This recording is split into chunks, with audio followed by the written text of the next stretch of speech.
Hi guys, so ni ako karon diri sa Luyo sa among balay. So naata diri na ay blackberries diri nga akong kinahanglan ipron ang pikas na humana og niata karon diri sa pikas. So ako ipakita sa inyo kung unsaon pag-pruning sa ato ang blackberries para daghan siya unod. Pero nako ipakita sa inyo. Namulak na siya guys. So atong blackberry namulak na gud siya oh. Tara. Sige ni ang itsura pag bubuka na siya. Diri nga pikas na human na siya og pruning. Tan-awa unsay ka diferensya. So diri nga side wala pa siya na prune. Ang kinahanglan nato kuhaon mao ni siya ang iyahang cane, gitawag og cane. So ato ni siyang i-cut og i-remove.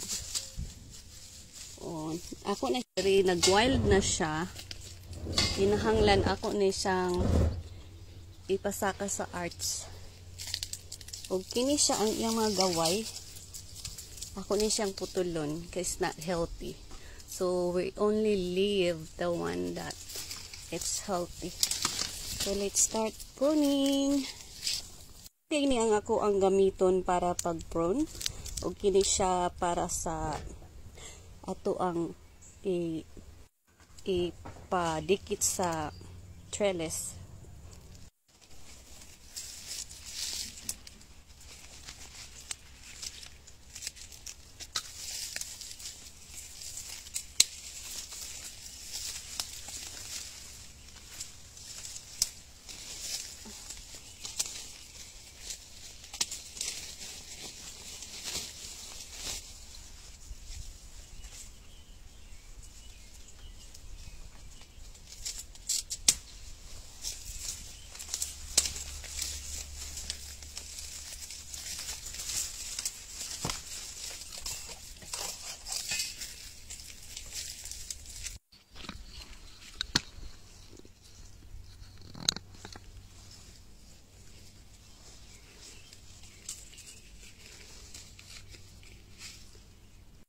Okay, so pwede na ako ipakita sa inyo guys ang iyahang punuan kay medyo nahawan na.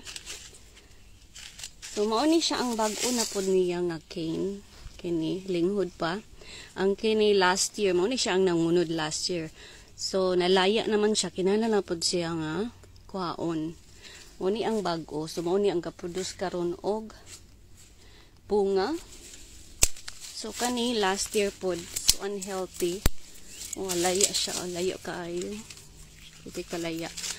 Mo nga maghulat ko sa pruning ug kanang hapit na siya mangunod kay maklaro na nimo kung unsa ang asa dapit ang kinahanglan nga i-remove. So nay isa nga nigtubo siya.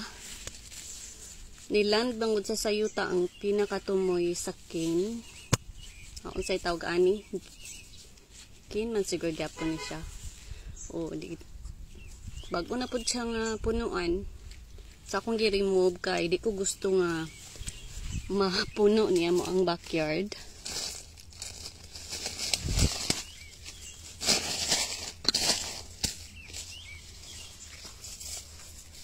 Hala, so atong ikat ni careful lang kay kining linghod basig masagi, maibot. Yes, so nara. Okay ni siya guys, pwede po ni na ako himuon nga pakatayan sa akong beans. So ako ra siyang ikat para gamay la, cut lang siya ingani para ang beans mo katay ra din ha.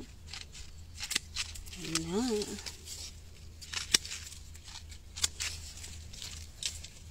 Nalira siya. So ako na siyang ikip kay useful pa na siya kaysa mo palit ka adtong plastic nga dili kay gasaka ang plants kay ngano danlog siya. Kani pwede po din ako himuon og stick para kuan. Kung na ako itanom, ako siyang balihimuon og marker. Nga ako gitanom diha. So nara, hinlo na siya tan-awon. Sa pikas, busy pa. Gubot pa kaayo. So kinahanglan ko og ladder. Kaya ang sa taas, daghan pa siya mga cane nga nag-dry. Kinahanglan i-remove. So next year, kini siya nga cane na pod ang mangunod. Ug niapod, so duha ang nag-utro na pod og tubo, duha. Nya, karon nga year, duha pod ang mao ni siya ang mag-produce og unod.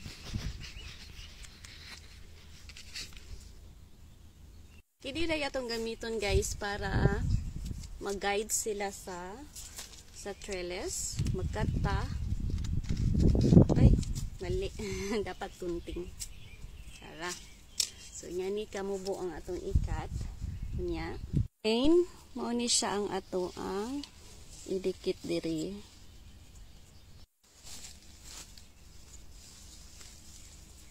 Mao ni next year ang mangunod na pod.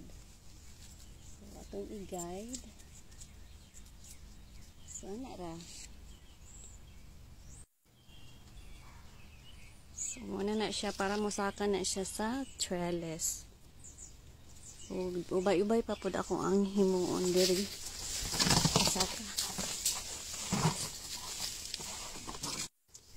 Okay, nice diring area, nice shade. So, I hope guys that was helpful. Follow me for my next video. Kung mga mangunod na siya. So, may pakita sa inyo unsa akong buhaton sa iyahang mga bunga. Also guys, nari ko YouTube channel. So, you guys can follow me along if you're interested. Nasa ako ang TikTok profile. Bye guys! Until next time. Hello sa mga Bisaya diha. Comment pod mo. Thank you guys for watching and I hope you learned something. And happy planting!